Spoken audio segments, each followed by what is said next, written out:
इमरान खान की रिहाई तो अब नविश्ता दोबारा बन चुकी है जब से साइफ़र का फ़ैसला आया है और उसमें इमरान खान को बरी कर दिया गया है। अब सिर्फ एक मुकदमा इमरान खान के ऊपर रह गया है जो कि है तोशाखाना तो ऑलरेडी क्लियर हो चुका है। साइफ़र केस में इमरान खान बरी हो चुके हैं। 190 बिलियन पाउंड वैसे केस जो है वो अंडर ट्रायल है।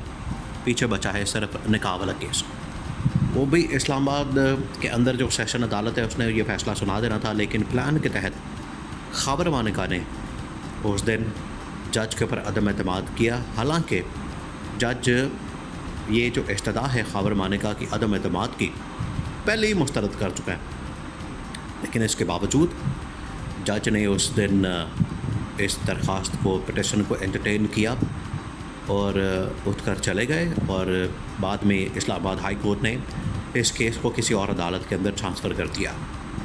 तो अब ये ज़्यादा दूर की बात नहीं है, जुमा 8 दिन या हफ्ते 10 दिन के अंदर ये भी फ़ैसला हो जाना है, क्योंकि उसका ट्रायल मुकम्मल हो चुका है।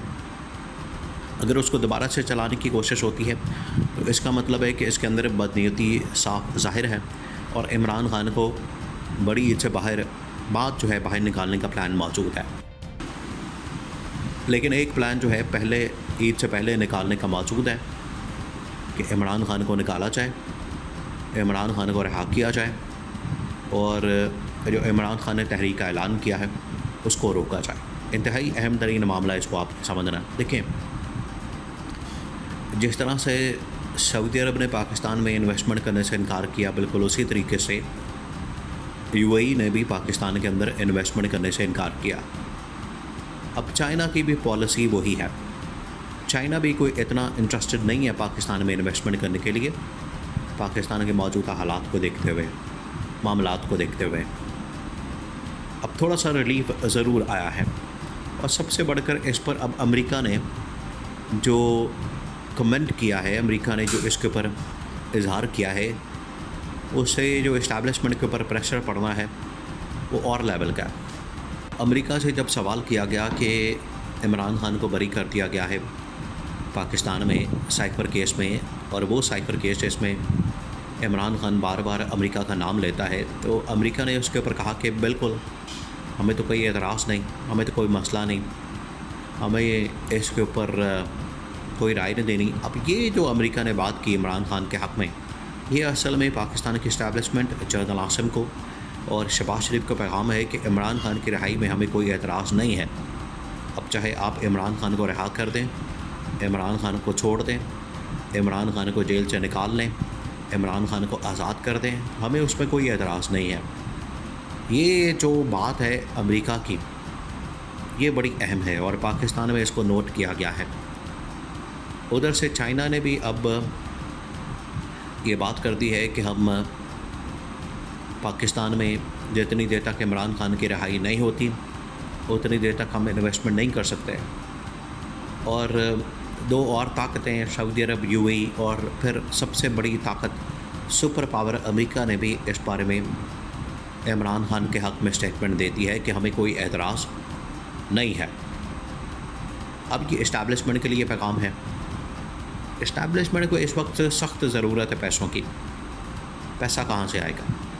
पैसे की फ़िक्र पड़ी हुई है, इन्वेस्टमेंट आ नहीं रही, ट्रेड हो नहीं रही, किसी के साथ कोई सरमायाकारी की डील हो नहीं रही, इकॉनमी बिल्कुल डाउन जा रही है। जैसे जहाज़ पहले टेक ऑफ करता है लेकिन जब वो क्रैश करता है तो बिल्कुल सीधा नीचे गिरता है, बिल्कुल उसी तरीके से क्रैश कर रही है पाकिस्तान की इकॉनमी दिन ब दिन। और मुल्क के अंदर महंगाई, ये 2 रुपये 4 रुपये, 2 रुपये 4 रुपये का, 1 रुपये का पेट्रोल की कीमत कम करके ये समझते हैं कि पाकिस्तान के ऊपर बहुत बड़ा एहसान कर दिया है। हकीकत ये है कि महंगाई अपनी जगह पर मौजूद है। ये जो टैक्सों की भरमार, बिजली की कीमतों में इजाफ़ा, गैस की कीमतों में इजाफ़ा, हर चीज़ के अंदर टैक्सों में इजाफ़ा, वहाँ से फिर ये सारा जकड़बंद होता है और वहाँ से जो है महंगाई के अंदर इजाफ़ा होता है। 1 रुपया पेट्रोल कम कर देने से शोर मचाना शुरू कर देते हैं और महंगाई कम हो गई, और महंगाई कम हो गई। नान जो है 25 रुपये के बजाय 20 रुपये का कर दिया और महंगाई कम हो गई। ये ऐसे जाहिलों की हुकूमत आ गई है कि 20 रुपए का नान करने से कौन सी महंगाई कम हो जाती है। सारी दुनिया का सर्कल का नान के ऊपर चल रहा है। ऐसे अकल के अंधे आके बैठ गए हैं हुकूमत में और कहते हैं, और नवाज़ शरीफ उसकी कहता है कि महंगाई कम हो गई। नवाज़ शरीफ को तो खैर उसका तो ज़िक्र करना बेकार है, क्योंकि वो 2017 से आगे नहीं आ रहा, कोमे में है वो। उसको नहीं पता 2017 के बाद क्या हुआ। उसकी याददाश्त उसके बाद है ही कुछ नहीं। उसकी याददाश्त भी रुक गई वहाँ तक, 2017 तक।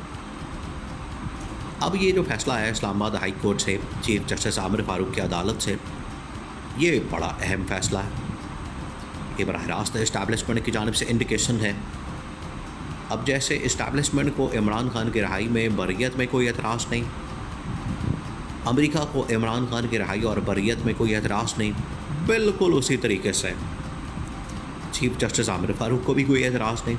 क्योंकि ये एतराज़ तो तब लगता है जब उसको कहा जाता है, इशारा मिलता है, आँख मारी जाती है, वो फिर इमरान खान के ख़िलाफ़ मुकदमा और फ़ैसला सुना देता है। अब क्योंकि कहा गया कोई एतराज़ नहीं है, तो अब इमरान खान के हक़ में फ़ैसला आ गया है। अब पीछे रह गया सिर्फ एक केस, और वो है निकाह वाला, इद्दत में निकाह का केस। और ये ऐसा गैर शरई किस्म का केस है कि लो लेवल पर बिल्कुल पहुंच गए हैं कि घरों की इज़्ज़त को उछाला जा रहा है, लोगों के पर्सनल मैटर्स, ये पर्सनल, बिल्कुल बहुत ही पर्सनल है।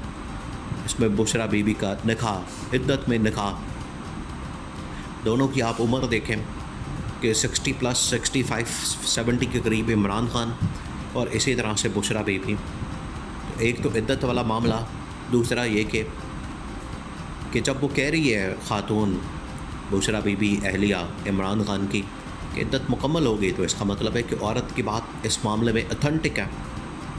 लेकिन फिर भी इस केस को ज़बरदस्ती रगड़ा लगाया जा रहा है, खींचा जा रहा है, इसको चलाया जा रहा है।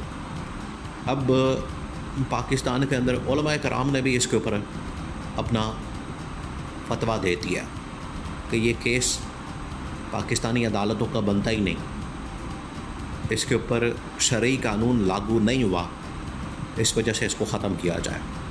अब कोई भी इसके ऊपर हाथ नहीं डालेगा और सिर्फ ये केस बाकी है। तो ईद से पहले पहले इमरान खान की रिहाई मुमकिन है, फिर इमरान खान ने बाहर आ जाना है।